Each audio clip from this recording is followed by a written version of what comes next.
Nimpula binaka. Pinakabalevo na nom ni Sema Mai en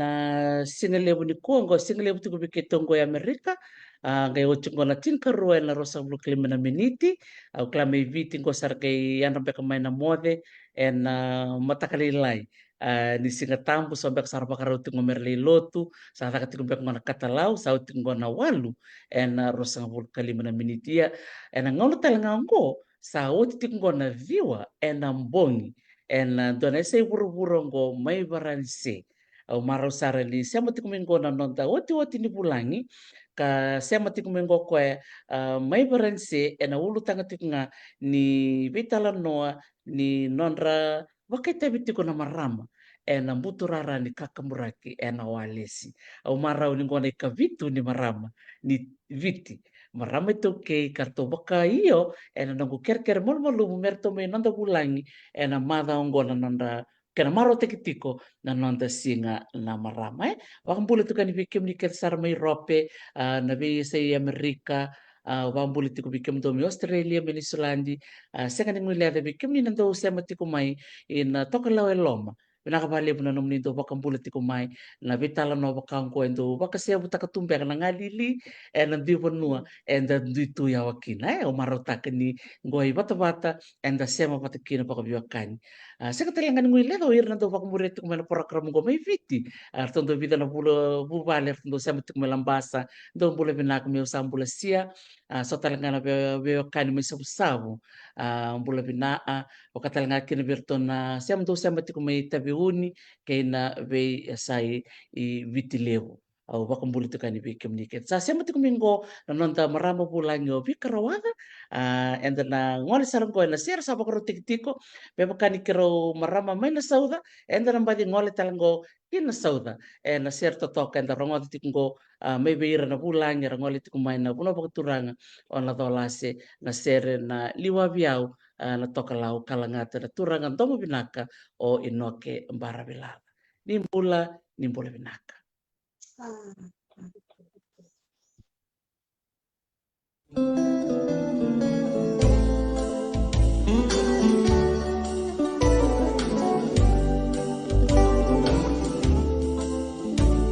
Biau na tokalau embarawi kei kandavu gera tu namangu enandela ni beivatu aliwa ni singanisu natawase ni ambaki aula kovatu nambara vitomani lutu sombu nakarombo ambolo mai na serepoli oh maia oh la kovakoro marau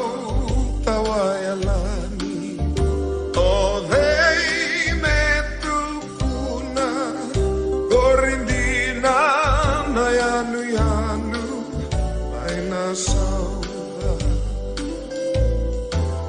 Marabundina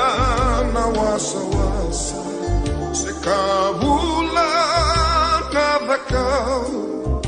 era nunu na taurabo iwanua na kamandao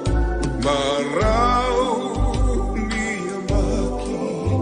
au maindo nuyatu ekandabu yanu ni sautu lutu somu nakarombo ambolo mai na serevoli oh maia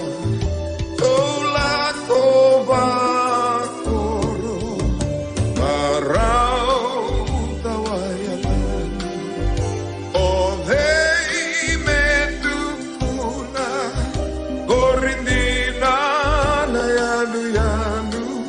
Maina sauda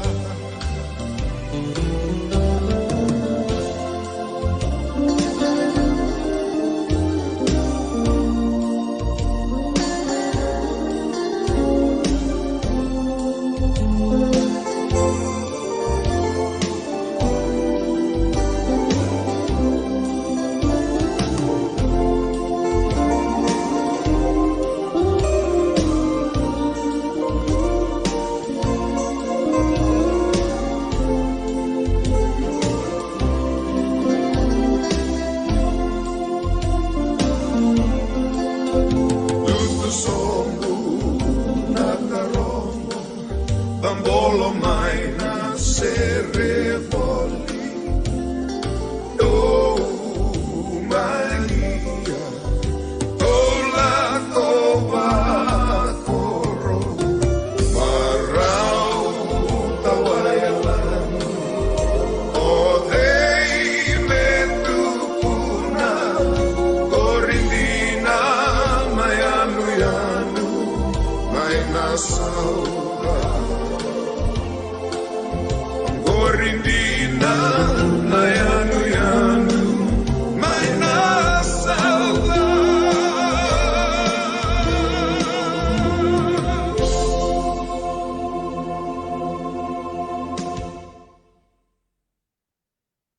Saba ka pula saranga na baka nanano na sere totoko ya da bana nano saranga ki na koro babi ni binaka na nanda may siya matale na sino binaka ni kuwa may pakaw sa tukuna otian na dito ngauna and bitalo tiki na ngono go may viti ngay nakatingko na katalau may kitungo ya Amerika nakatingko na baka singilibo iya may rope na puno siya mati kumikin ng gono nanto bulang sa hoti na baka kay may tama kong pula sarama ng kuwa buli binaka bikarawa.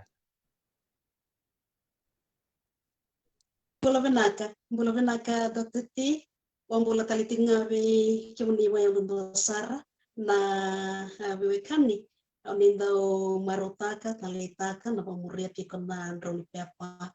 ni vetalanoa na talanoa ke Dr. T. Wambola tikina na ndalani yabu boturanga na esane tinikabani nonta vitulomani wambola talitinga bikin minang bebiti bisa matumay na biya sa iburo-bura and kailan daw marota kita mamuriti na bata-bata ni grabe ko wambo tani nando bata na kailan daw kayan daw wase kan daw indo bitagatikin ni bibu ke volebo and nanda bakila kataki and buku ni biya labon bi grabe daw grabe kina na kailan bitalam noa kali besar naka yang tamai buli dekina tapi buti tikana nonton bulu bay dua kenang bulan ni nonton ingarabi yang bayi nonton ingarabi tikin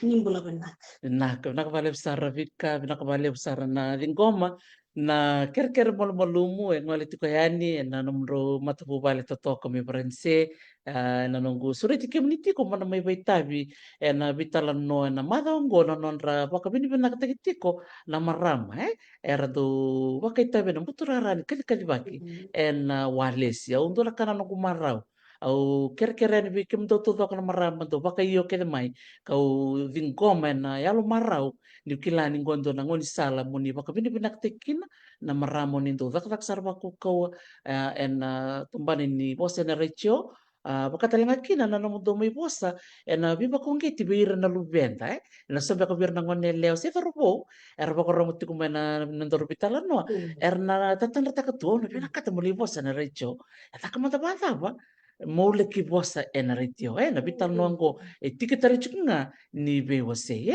bi karo matanga ni oba madal tikim ni manta weekend so bikim ni so bikim mam sa kim do ready ko basa pakawasma en mona libo ken recho so tal bek nga sige ready kim ni bakan dua ba madal tak matanga mena no mani kor ni vas ken po no ni asuskin benaka Dr. T na yavangu hobika na soro rawata au dabutu mai na koro o rabitaki sena kena ida butin bako na manusa ena tikina tananga rabitaki ena sano kandabu kau basu ena koro turanga o nasengai sena kena ida butin bako na lavani ena tikina tanaki ena sana boturanga o kandabu kau sudu au susu main na nunggu dalam yabu boturanga kau buli na korni buli na rabitaki district na korni buli ni koro main na kalasin dua kina kalasiba ni baranyo ngai ndia usar mai ki suba na buli na Rishikul Primary School na sinu main na kelas 5 kina kalasiono ndia usar na kina korni buli torodaki na Rishikul Sanatan College main na famundoa kina famono nimbera nindeo na buli ki mwani watu se na university ni Dabani Pasifika Totoo. Bawati yan na nikor na batu kumbulau main buah. Kau biar pembula tali tingakin na bebon noa windalanya butang buah uta buta tikwan na bongni kuah mutumbula binaka mai dalanya bu mai koro ira taki au bambula tali tingabi kemtona nongo bono ni basu mai nalwani mutu mbulare mai novatu kumbulau buah.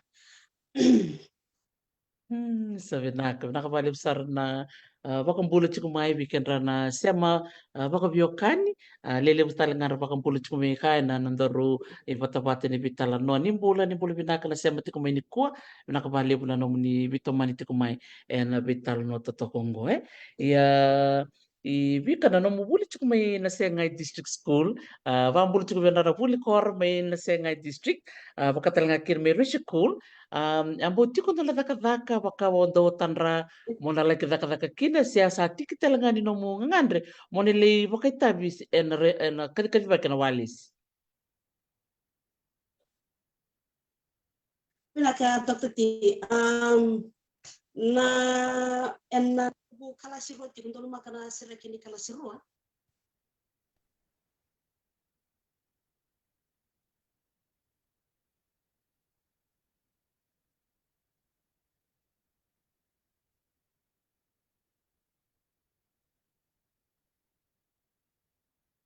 Nimbula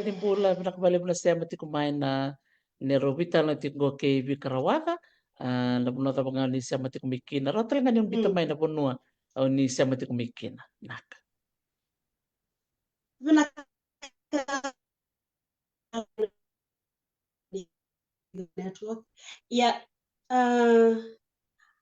na wakati ko news ngai kalasiru au yang baki ono tiko ya kiruang wale mai ke na marama na tinangui subo kiruang wale subo na serekini buli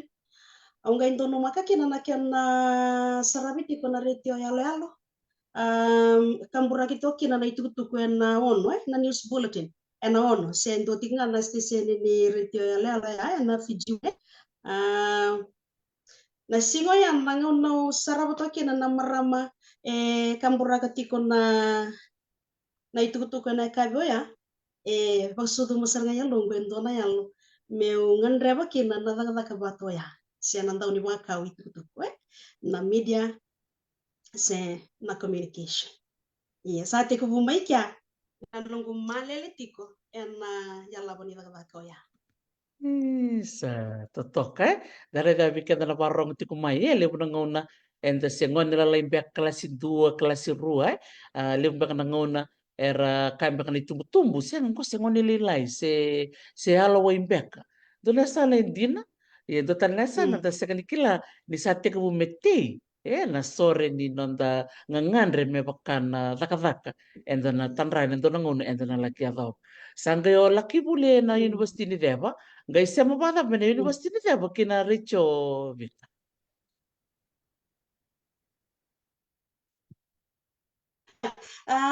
ona kot kenta mendengar bolele kai muri on dono makati kuna nunggu fomu ba ikapati kina yao fomu ba toka ina rishikula Senator College ibale ndau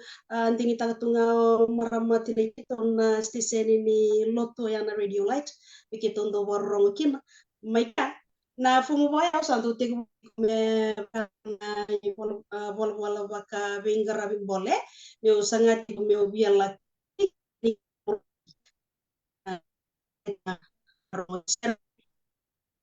kita pemurian kain belet na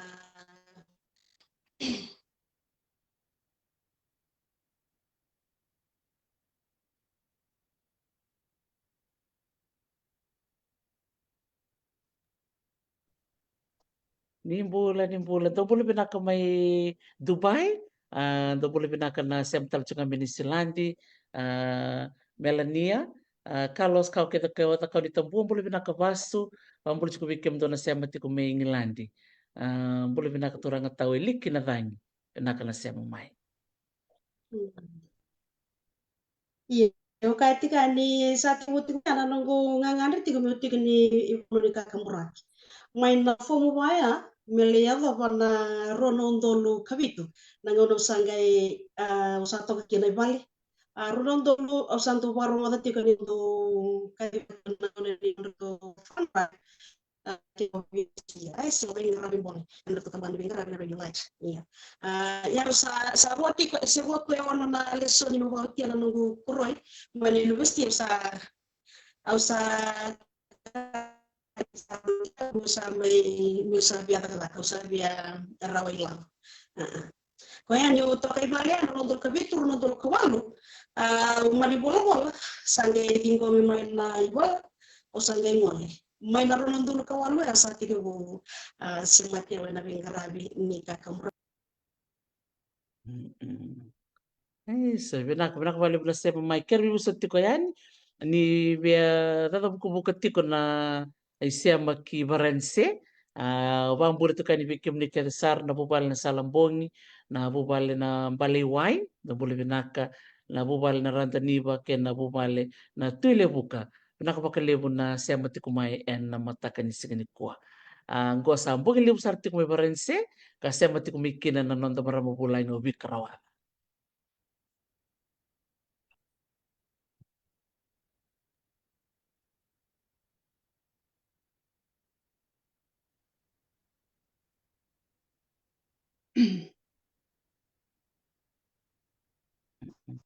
Iya, rene tomar tali na non torbital no ya vika ni sabo corona no unit me USB vida. Ono na unit se. Sango ding ding mo sala ko tambah ni recho. iya um,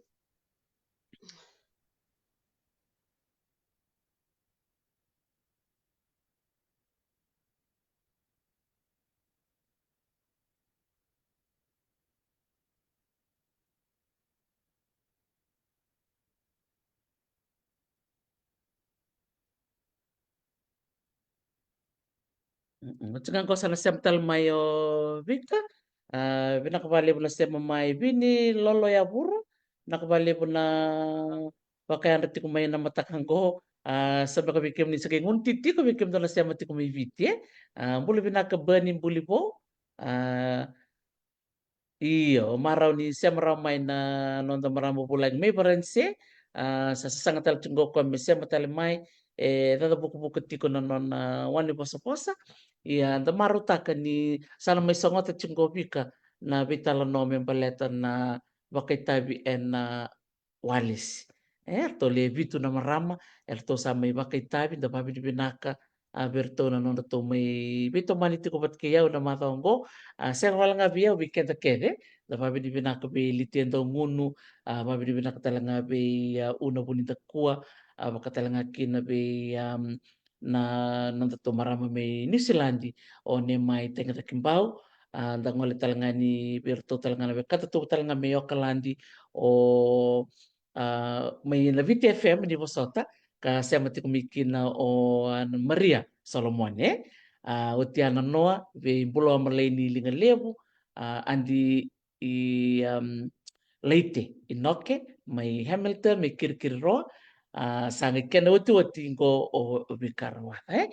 nita kanina rong pinakatal minggo na nona siya mati kumay Pami ni bana kacuka ni bikim ni toto kusar na baku muretu kumay na nonta program ena madongo balati ni madong bimbitiko madao ni marama sena kena bang na numitiko na nonra dau na marama en buru-buru toto ko International Women's Day baku bulitin go bia lisi boleh binaka lisi go sa sema tal minggo vika binaka balebu vika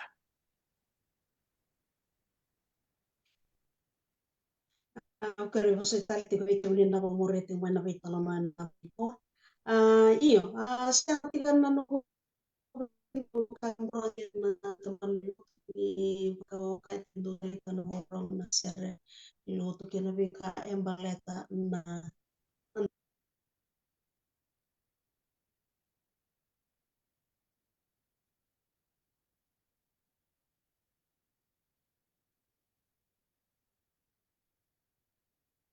ya na sema tal minggo ko binaka balebu na barong ti kumain boleh binaka lisi Boleh pinakabaranses tawake. Iya. Go sasem talmingo bika, tostali bika. Iya, wakati koni satu tingmaya nunggu kakang beraki, rua binakan empa kini nunggu bengrabe, ausa mani kerbadengu kau tokai bale, ni baran juga ikiran dadaka, and Fiji Broadcasting Corporation and Mbul FM. Tik tiko in Radio Light, awalaki awa kiran dadaka and Gold FM, wakadivi meulaki interview. Wasator yang gai rungotan ni bosala be tamangu ni kakwa. Ile bunaka useroni buli dan bonole la yotti ko kinangor. Nimbara nyongai ngwale na bonole. Mongai ngwale usa turara na wale kia ni bitamban bingarabe yan nakakaburaki. Umani rongoda ya umani tikutale. Sama itoke vale usangai kira na dada kaya inambula. Usangai manila kiturki na ronondolo tinikantua. Santina. Ina nomu teko na Radio Light. Dapat so te son na bekau bulida. Mena nomu tiko na mateni steseni sanga ngole ina Mbula FM. Na dapat so na ndui si so na bisa ureda e na lomo ningonea. Matai levo mantanga na vosa in Radio Light na vosa ba Britania. Si rosso in Mbula FM sa le vosa ba witi. Ne wati ni ngona ubuli kina na vosa witi kwa bulivi ena kalasiba ya no se buliti ngamai or kelas ndo kina kalasiba. Sandina tagari da bikin na parong ti kumai na vosa ba Britania ba tabi kinoko na Radio Light. Sanga ngolo ko na Mbula FM. Dora kango o bulida may berto keda na marama erto may tabi na madongo na bimbi ni nonda marangeta na nonda bosa. Ndola kaya erto bakati kume nonda lesoni menda buli kede kina. Ndine ndara ninda le bulida tale na bimba tanggali bosa bosa babaranse se bosa baka chavani se bosa baka Spanish back sa bosa baka Portugal bosa na mga ndara ninda bulida ya na nonda bosa nga meka kuniali na bosa ngo kaya kata kirtu kenitu na marama kederto mo bos ena madongo bosa madara tikina ya bika ena bimbi ni nonda toro baka bimbi na bosa baka biti. Iya. Ubumbota andona ibulo andona wanindi ke wa wilika e bango tiko ni ke baka endo bosa taka bobina kana nonda bosa enda na laki bosa taka rau talinga bobina ka na bi bosa enda wulika ke baka mata tiko na mata ini nonda bosa iya sena nonda bosa begitu oke iya kau sando maina nungu daka maina Radio Light kino Mbula FM na biso lewi ana bosa na sere ne batangi dai wali di kaka buraki ile usar na bisa we doka aungai baka buli da ya longu ni sanga ni dona kaina akena bosta gitu maina bosa ko pertania na bosa ko biti dina ni sanga ni buli da se daba ibale gitu bosta no bosa bakandabu ena sanga ni bata wata kia una nungu tuso ena nungu kilka ena daga ba andau ni kaka muraki ko ba bini ka ni sanga ndine ni ndona ka enda na tawo kina ke baka enda wakata menonda mbole na be kakere enda sutaba menda ngutinga eda bani nda sa bina kasar ena ka enda ngarawa Sandina sana o marotaka na yalo tiko bike muni mo din goma ndona ka senga nyawili me baka me kandrendre mbole era mo ulo baleta sandina au bakasamta sa ndona ngwane ngai buli ngabe na Rabitaki District School me sama vosto baka babala ngena Radio Light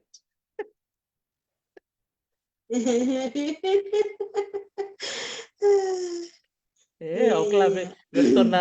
vekata toto na kai senga ndona tindu ya Rabitaki School Radio Light toto watsartunga.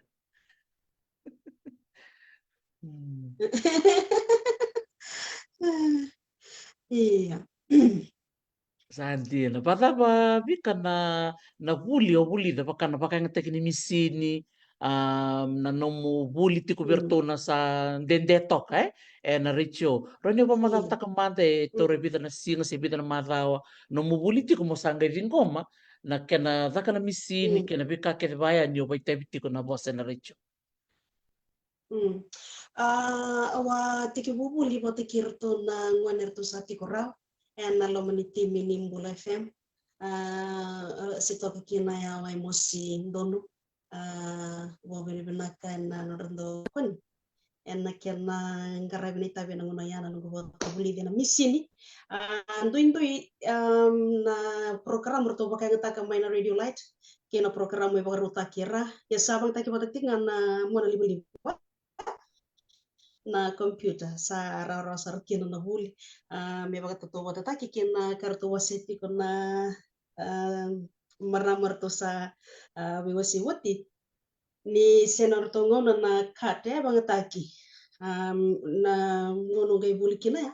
sa buli to ngai na mona libo au kila na bikanga ya ndui ngana kena baka ngataki na console iya na ndui wale ngaya kene wale ngani bosa na bosa mata me bagai suluta kina bosa me bagai nganiti me rako undo pe ya umanda ngaba katikya undo ngaro na meu kaku ani me kaku ani sambal yetu na kau tukuna dina manda ni sangati ko me vinaga madili na nungu bosa pa kambau berarti ni na bale tiku bakanda belum na iya ni bos tak boleh ngana nunggu bos ya upa bini benak lagu turu main na ngona ya siangan indo na kain dendre ya au bia baya longa ngata kin siti ko ngana na ya tu bos ya bia baya longa ngata kin indo na ngone leo asedorbo se yi kombaka tavingu maramo boro ting mai ke baka wana na nutiko mo bia kakamuraki siangan indo na kain dendre iya sento na da bunga bia da kaba nyo sulikina no wana nanu sulikina na yalnomu ona rawata Se toto kasarangai binaka bibong geti binaka sarangaya bikai bika na barong ti kumai di na todo komente mm, me sema binaka na numba kasama kena lomu ena kau binaka tatiko mm, sanga kuretu ya ni na masu ya sanga lawa patala ngana taka taka na mm, numu taka taka taka na ngandrea mm, bika na mu mm. ba matal taka chuka na kena taka taka taka naka o areda beka indo na bonua na kena tiko indo na taka taka na radio light kau piti mikina na mu bola kere na mateni ngauna. Ah, nanunggu dhuru radio light se nanunggu sangwali sombo inambula FM Iya na ya Radio Light. radio light okay na radio light warong wata ngana nurtu kakembra kinta utiko na nurtu program na na lomani ambaki artundo fun drive na lomani fun drive artundo kaikin na vingarabing bole se volunteer ya kaya via laki vingarabing bole na kambana ni kakembra ki sena kena abibu kita kitu na dagdaka na bono ni kakembra ki ranyo ngolean yani tiki buni andungu semateo ya dagdaka ba ndau ni kakembra ki Andi na reda ya daraka na nomoro ngoda ya o daka daka taki ko saro ngolean sarang gete ko tan dolon dolon mai na katum ada wasa manda mai da tale sona ka iya o reda di tan dolon be ko bi kana no musame tiko na bono ni kakambra. Vinaka Dr. T,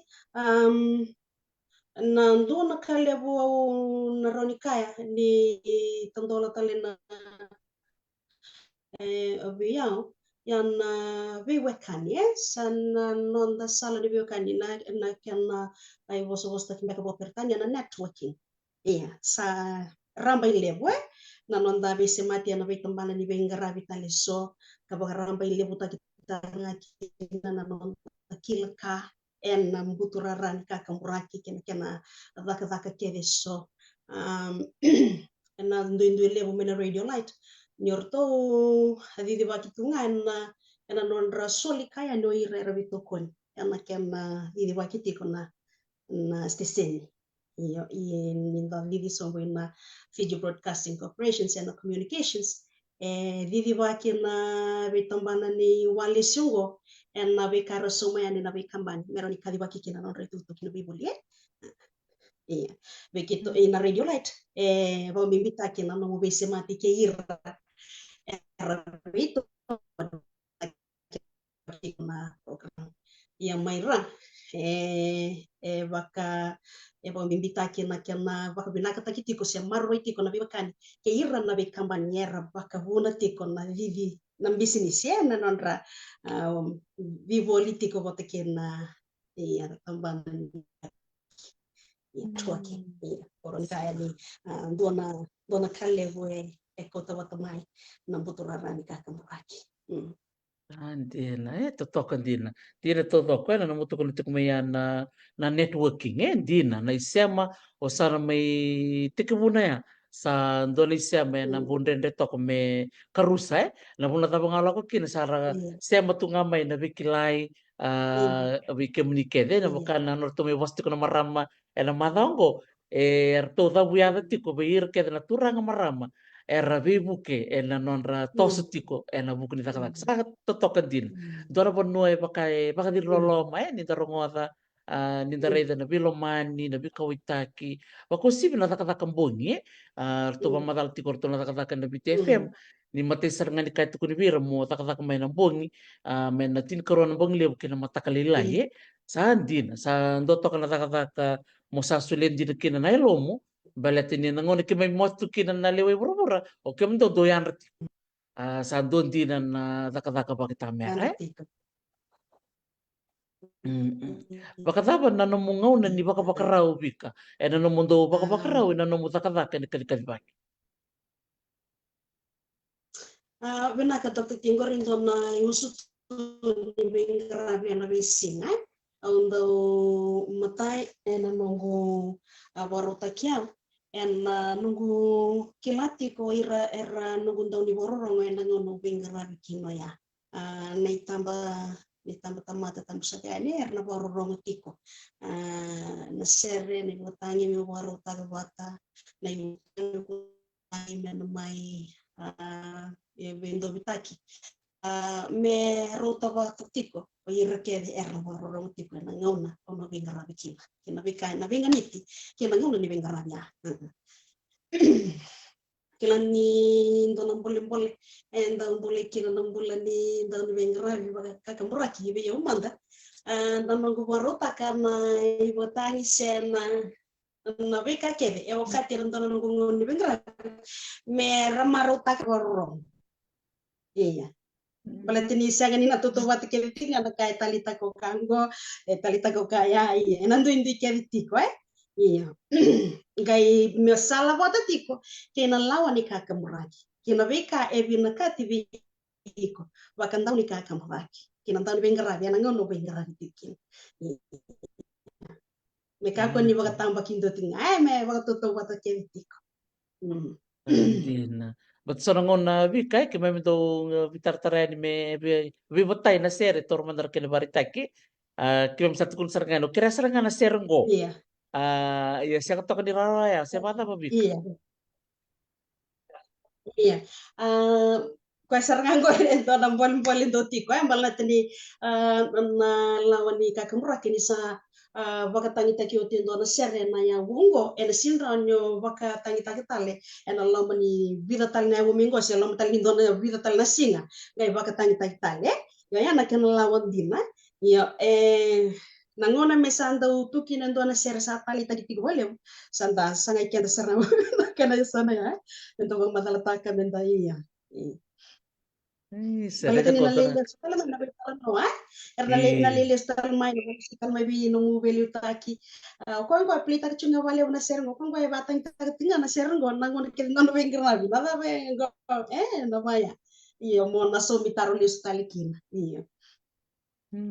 Sareda itu nala waya que me minalini bono que bisa katun kila ya vi kada na barong ti kumaya dona kaen daro ninda bulikina que dona sero sa tali takatiko baka lewu que baka ker tal me baka rose baka tolu kuin nanu manina baka dor na lomo muni belat ni etiko na lawe bau de tiko ya vika iya ya ke ondo tukuna ni ndo na ni kakamura ke barot na ke kwa babenaka nasianga ni nasianga sote ni dhamma kami tukun merna via vina kapatika ni na share se dava ke ka sa barot ta ke ko babenaka ten na batangi ke do mbi to mai na ka ke dia nasianga ni totale na ngai bagata tika ni seme vina katika ni batangi kala sarna laga batutunga ke na ka bakatiko ya ke bakau sama ni binak sara na no bengarabi sara nyo kutira tiani klamo sa oyi konrai botiko sio pai lati tiko iya o be kau tiko di lagu ya iya mata ke mena morong Sa totoo na kasaranga ke kau sa Dina. no muda kan ngon di bengarabi iya o kilane baga tangi daba mena lakwen ngona daba ni bengarabi na singa dotani na singa lebu ni leki kavi ni laki mbonye na dotani na be na be singa talinga e tiko en dotani na be sermo na baka taka mena vibu mena toroti ke na nandra bororong we rer bororong itu capture the relationship iya Dina. Iya, siamo sarangana ka tukuna vika vimbula sebagai malini sini na bongi. Iyo, tukuna tiko koe na sere na matakalilai e dundi ke na sere dombiu mena kai. Rita ya, vika na barong tiko eu matanga usingi nama sang sara nyukila ni baya. Ibikim dona taka baliwale sa tiko ni tubo vika. na nomu babarang wakan tau ni kakamuraki wakati ki na nomu kota mai na be ulutanga maka be rawa no perlu ka na kana nomu ibakatani ko be ko tu yani na nomu le benga Sarong tinggal di batang bahasa ya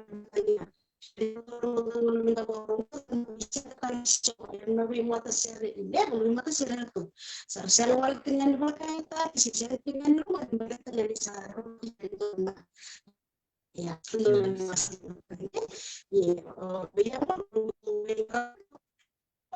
sana yung oka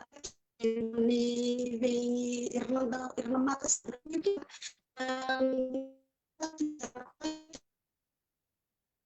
Di ba sote dabu katale na non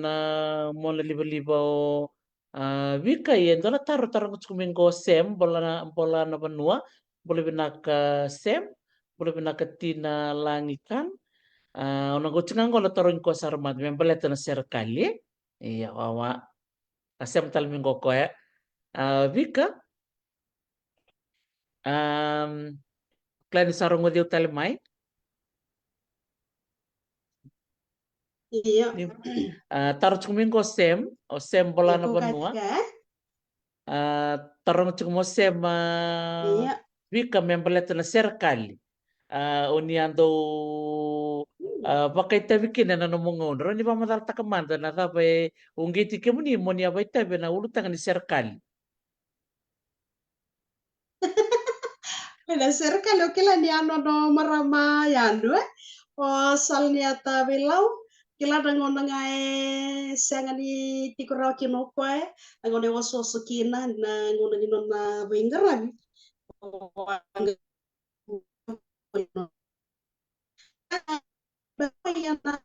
na non randau bola kikani ron katibu kini na wana na ni serikali Tentu tadi beda kali kita program iya na kay Samaria daw na mas katay na kaya ko siya na numati iya ya yung nambula FM o ang kay mo na kay ngay na BT FM iya o kanyo yung kalobi na kay na sana yan yung kilake na kuno ni Bingara na TG Broadcasting Corporation ay wala na kay na Waimanu Road na communications. Na BTFM. Totoo kayo. Ono mo sa tanga babi na kabi ka na kay Samaria daw lolom. Sadi na. Ay na. O di man dati ko na program niya abi ka. Kay Samaria daw lolom. Bikim ni na barong ting mo ni sa na numati ko na program ko. Nakai samuriendo lolom. Tali ninda merongo de sona program paya. Da vosar chunga vira na atik buna o yo talangara bibu kekina. Ira talangara do wili ketuk mana bi serkali so vika sona ngono sona serkali do biu mai sa waka turu wani matandin. Yang tidak sara. Yang palatani erwasa itu mayan na bika ela kudurum ya. Na bikandi na ela kudurum ngai biu baka serkali. Biu baka italan no baka serkali ya. Iya.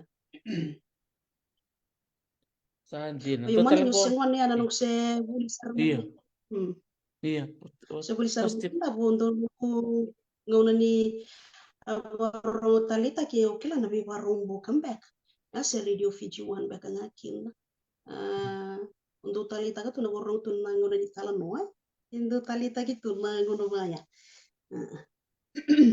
Sandin na sare. Do talambek ko na Program nunggu suini sari-sari. Do talambek kaya. iya ngare na sini sari-sari ngona ya na program wa ating butang baka mermayan salah nyata Salah bilang. bilau Iya. Iya, totokan din ni doyado Iya. may so ng bulak kaboro na loma ni bubali. Santo bati lolo man din ni wiliki may na serikali na kayado na loma ni bubali. Iya. Wabi ni binakakina ni rawa ni yado na Iya. warechos ya walesi. Mengoni sala mera sopar kina na ilon rawi rera marro itu loma na raraw rala kuturuma sibika. Iya. Iya. Kan siangan ira kilaye rani rapolo polo tungani waya marro ina ken rai tutup iya. Sa totokan din. Kan Rabi ni binakachungin ko. Iya, teman talibika. maksudnya ndo tala na ngoni sana ndo tala na kau nandu mikina ni beka keve ndo wasitu waya abaka italo noa si serikali waya enda ngai kilaki na ka e adutu e sanda e aduti ko na nonda viti iya. In a way, it's raising awareness. Na kana bosa takin baga pertania. Iya, menda wakila kata kina na beka e adutiko. Enda senga tumbeka ni kila tue. Iya, mbala tangan ni ndo makatiko na mbula bekanda. Enda senga ni kila ni sone baru ni mbula ya.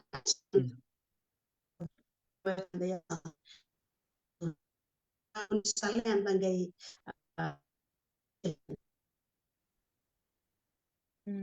Sendiri Sara, kandin na awareness raising baka nga takin na tuwa bosa may baka na serikali nangun talangan ko sa baka nga takin na sere lang takin na sere boleh baka talano sangga imbiu na kani rorong sangga langat iya dua tali na isa na kuan na kana biu man serikali pinak bale busem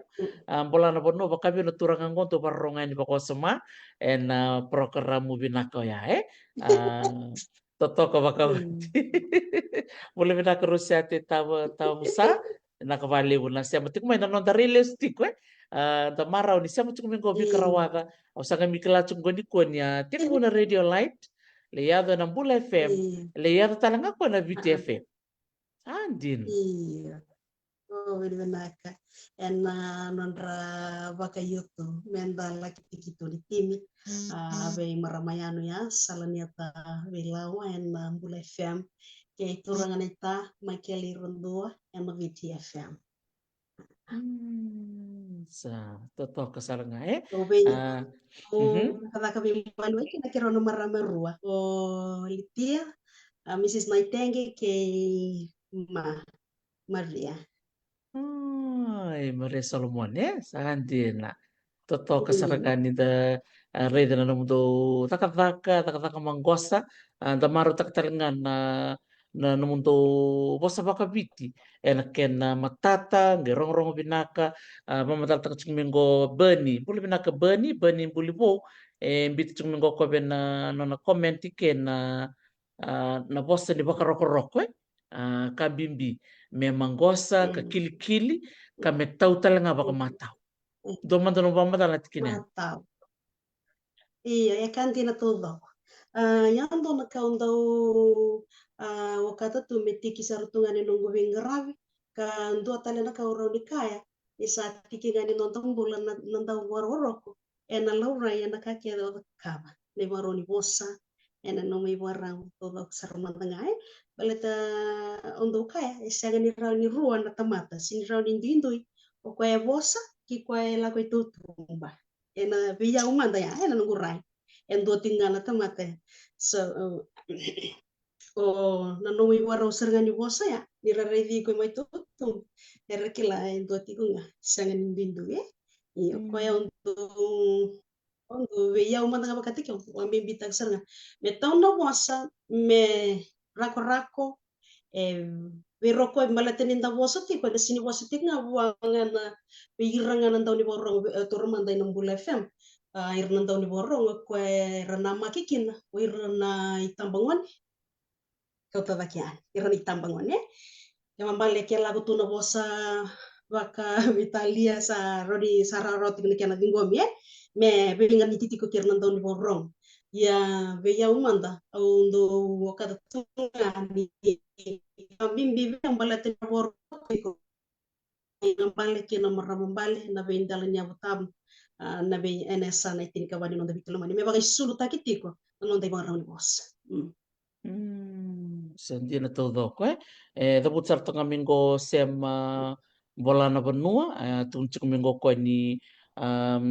iyo sarangona bakasate ko men rabon rabon be kamay ndora bosa da buti ko rabon rabon na non kila na kena Iya. bimbi na bosa enang buturara ni kakambura ndo to na bosa bimbi endina na ulutanga ya sepata babik. Iya, endino tudo. Andona ka undo kaitu i dokter ti na sala ni we baka witu tukungon na radio sen bakto kay tumbaka. Ikan na boss mo pertanya na mainstream media. Kwango abalata baka levu na nondom bule na vising baleta ni rongadi na vengona na recho kamanda ke baka ba to lile bale ni ko bondo yani na rongoti na recho. Se o tipo e vale rongo di ting recho kim vale de bakara ni imbula ke e raka tiku mena recho endondo no men vaka sama taki bakam bimbi maletenda lembulia na vaka sam ini rana warorong kama dirna ngone ke karsa rongo tu na bosa bilaroi menta bosa tigo po viti lago tigo na bosa po pertania se lago tu na bosa baka sampelia baka piu bali ka kedo ira sana na numu tigo sa tik tik nimbula endo nu tigo weekend ibara tu ni bosa ya se ni boro ni iyo mbete ni orto ngorto kach mircho o waro ngani bango kala bimbi na kai dauraki se kamburaki en ritio Dira na ulutang bimbio wa se mai ai dira todo ko baka waka kati ko ai ni o yanra mena mo sa rong chuko na richo ni ole mo tu matanga na richo ya balatu vira na yanra tiko sore yanra bongi ko ran rebo tiko na bongi na baka libuta na rorong ni richo mer parong chuko ni nambong dira rebo tiko dina sarangan na kau ditu ko na meya kembal bale kambimbi na wasai wasai metau merako-rako kami tondon iya Dona taro tarong minggo o seme, dona taro minak talang taro minggo ko na ta pero ni daka mera ungeti kina nandau veli kakamburaki mera bakai sulte kira na bosa mata o karako-rako nimbera ni lagi bakai tai. Dona taro ya na taba eroni o bipa ko ungeti kina bera na ngangandritiko mera lagi bakai tai be na buturara ni kadi-kadi baki bika. Me baka usa tu kono titi ko ai dokter ti. Tiga besar nggak mau nata mata yang kau kau sabu ai sulu tadi tinggal bulan di viru covid untuk baru ko e male dor ko bire rangase vake matau nanomu iwarau ni bos tiki buke de ngabe kianda jando sawa matau taki kina sa tiki ni nomumbula ni onga ingwale ani mulaki bia bengkara bena tamani kaka murak sana sang soti ni indona kana no mo ibora ni bos ke pasa tiki ni nomumbula kainan do talim ba ka ro ni kaya oke la ni ke ka ratora nanonrang ono irerandau bindingitaki merradagada ko irerradagada ko erandau merandau be interview takin beka niralaki taro dagadakan sa tiki busar ne kana nonra bagan dikya basena nonra barong wada nai baron nonra boso irer bialaki ika kamrake irer bia kere dagadakan oke lah dono mesa tikini in dua tikon nakai binakati be irer bialika kamrake ya nei baron bosa ke bakaen da binakata me be sotaki me kaule sutale mai na kana maroroi na nondo bosa na kawaito okay and doon lumisama kayo takisoni kalawaya sa kalawaya. Sa totoo kasarangan nakawali ubi ka na awas ni biba kalong kangga take ono nung sarangan niya nabuto talaga na nanto ngon marama awas sa tuman daw litian daw nguno enak na non bimbulitik mo ko me me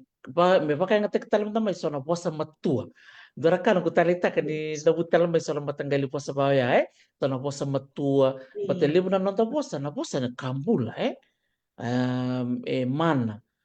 ninta tabuti tiko na kabinaka na yado bikenda na iya, kabinaka au ndo na kau ndo maungket ya saranga bi weekend. keto ibali na kena bimbi na kena nonto posta tiko na Iya, posta binaka balete ni pakangala katiko benar. ni bola tambo ni kanga enta kambura katiko mai tumba wareta katiko mai na kai tiko mai lom saranga ndo na kabinaka ni oira na ba Betul. tori takataka na reta saranga ni nga may interview sa rabambulo matangaya ni Iya, sa rito na kemitubaki ngayo sa bosa ya ni na bosa matau sa iya, otor sarangaya seme sa iya, mdona taro binak saranga tukon maya binak bali iya, sem balana puno na mutar tik iya, maya e biba kong git saranga na kay waset tik maya kopik Tok binak bali besar gaiti ko talaga bikan na broadcasting standards ata buti chiko bolo amalay ni iya, namboni niti ko na lawa merangkang karo ni kin balete ke karena siang ni rangkaro na napakay nga tek ni sona bosa eraw ni kau talaga kin na bakalawa iyo iti ko ta pamatal takati ko ko me ni silandi satu kun saranga bera ya merangkang karo ni balete na non rabosa katun che iya, Carmani da Bute sono bossa iya, Sambalia Becca se dona bossa e bita sombo dona mata tamata tabusa kayani e rauni rakau bakalau kung kina sa kambing bisar nga rodi katal nga bi kami sa tik busar nga Jerusalem siapa kia Saat tiga besar nggak bi ko nga di besot ya tahu sakan. Saat tiga yang besar nggak weekend, iya. Nda ko ay uto ko na tiga sini bayaw man da sini rona to mata ke nano may waraw nga nano mumbula nga iko o na may mbula ta kay nakawa kamburaka kinambulo na limbulo taga tika nito mera ni olevi maliway boleh talaga tangwa ni kakamura ke rambay levo nano mo bi karapsan ni onda meeting na pulaw ni kakamura iya Sina sarang ay nangono o bimbi nangoliti ka mikina nito tumbai tiki-tiki di bengkara right nanongulit sa kami di na sarang ay ni tong balik cuk mara kay oh ko sarang na marami do kali bagiti ko na nung gusto ni Sir Sir Sir dawili ko ko na Sir Kalir nakili ko ni pinakatue di na todo ko toto matiti ko ng bula na loman ni room ni kali ba kito tumbo talaga Iya.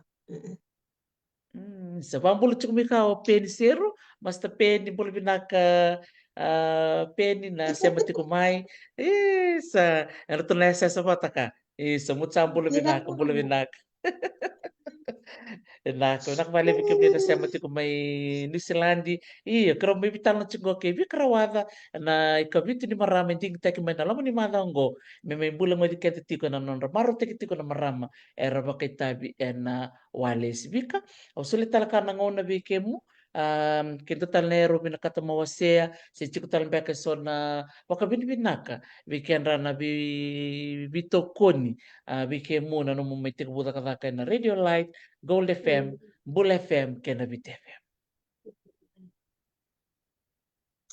Isa binabolevo daktati binabolevo biki unina warong tika nangungo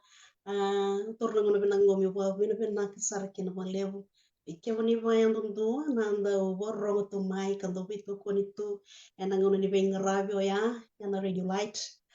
ikya wakile irto mekina na bubale na kurboli Unam binakatiko ya sirusomu main 6 FM.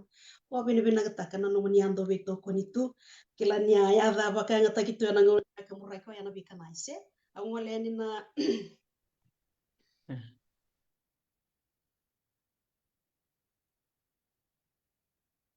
Sandin,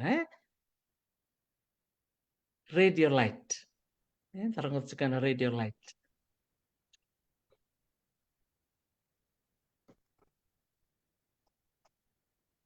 Nimbula binaka na parang ti kumay. Pinakabali po na siya ti kumay na ni Ruby talo chingo kay Vikarawata. Sa kapti ko na babi di binaka. Beira na bibu kiti kumay na radio light. Listan madarong talo no Vika. iya. Ya irno vivu male kurando dondo linga tu mara aso muti kona kena vivi wa kena vi program ko ya ko la ira mai kene so na vi ya vivu wale ya iwe kanina semati mai kene me ka wasa ka ti ti kona networking iya ngole sembeni no bule fm laki ti buta ki kena na ya kila itu kena na no ravi na ritio ya na vi kanais au korumbu inusi ngole ni na rono dolo rosa ngabun kero kero ngole ni viti au se ka vivi voli ngana ya de virni tamo ngoni la iya kau babi ni bina vike mo sara na obi bombauti ena ngona ni bing bulan keno viti fm babi ni bina takan na ngona ni bang anu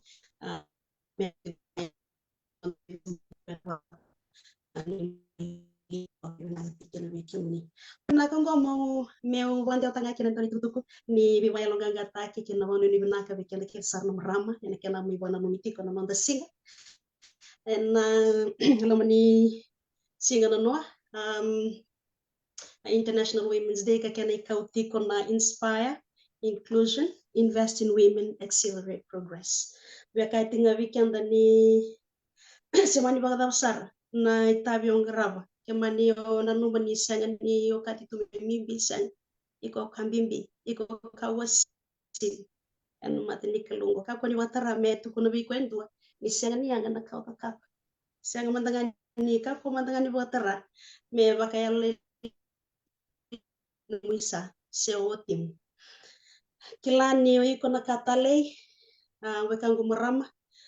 kilani sanga ni ndona kaendrendre sanga ni ndona kaendrendre ndio mbiti kina no bwana nanu kene lo mungaraba ka ndio bali udana kalo ando tali tunga biang bosa ni kalo ya muka koni warong takan usalo mana na kalo na ge bondo donu takan no mila la ko ka koni wara na bikino no ya lo tu en na beka ke venda da ka indo bali udu kino na kalo en na yaso en na rawa au bakam botu ndi baki tu ya be bondo tali bikim ni na borong mai na ngona ni have wase yan na kabini kuwa na wale una no ni ngona kirena be bosoti yana kiana mai dada buka buka tiko na be semati ya bombota ni da marotak na nonda be indomi Sa binaka makalib sara mundo binaka balib sara bikan na nung sulit tumena na mungaw na sa wala kachungo na bi mamaniktini nang buong ni singa bakaraway may barense na tikin niya uwango bikitunggo Amerika sa wala nga nabi mamanintua na singa lebu au klani ramay biti sara uting ko na katalaw bertotal nga menisilandi sara bakabarao tinggo merang wala ni luto binaka makalib sara bikim ni kaya na sema tikumay Daniel Kona sempola na benua binakabali na taro tikumay kay Benji Seru tukun tikumay Benji o vika do wili kamay na nito news ni Silandi na irongo may nanondo benua sadida Raiva sagay mo na erbo di sagay ilachi mo may binakabali mo kay totoo ka makauti Raiva na nonda may biwa si bago. Sa kamili mo na mm, bika binaka na pampasi kamay. Binaka makanlemo mm, na no musulit mo na mga na bika. Wano ni binaka bikim robo beauty ni na no mun robin garabiti ko may baranse. Ando ba ka nangaw na na nanggalitan bituan ito na para bingori may baranse. Ito nangaw na sa atin ko ay matanda. Kim sa lalong sa atin bali bikim raw. Kay irat ka na kanditu kay na nombro yala may rope. Muat ko mata. Mother manda, mother, nagmalebu. Ah, nakabalib sa Vika, Vika ni na parang ti kumayo ya Vika rawada sem sarto kumena bunot toka o baranisi en bong lebu beirto sa utitik mo na pakaraway mi sa ito ba yan na matakan ni sinatambay sabi mamati ko latin and marota ka ni sa maramo ko ni kuwa menda may bitala no en ulo tanga tik nga ni ben grabe en wales beira na marama sa may dawakin na nalanda VOC ena marango ena International Women's Day rono dolo rosa ko ba kena non ramaro te kiti kana non marama ena non venga rabita toka ena be butura rada banga era ba kay tabi kini ba ko bilang tagtalangan turanga ena no muni bi toko ni tukme bir na non marama meron ni rada kami nakakina na non retabi ke ka e warai na bi toko ni may vale ena seng ni lima tata se re binaka se rongo rongo binaka ya rongo rongo re na non rabbi garabi e vale ni wale se au sapa ko modern bikim dito to kasara na ndi po no ni siya mutik mikina alakan sa may dapat ko na non madaw ni non rabba ka na numi na non madaw nakapakalevo ni sama ni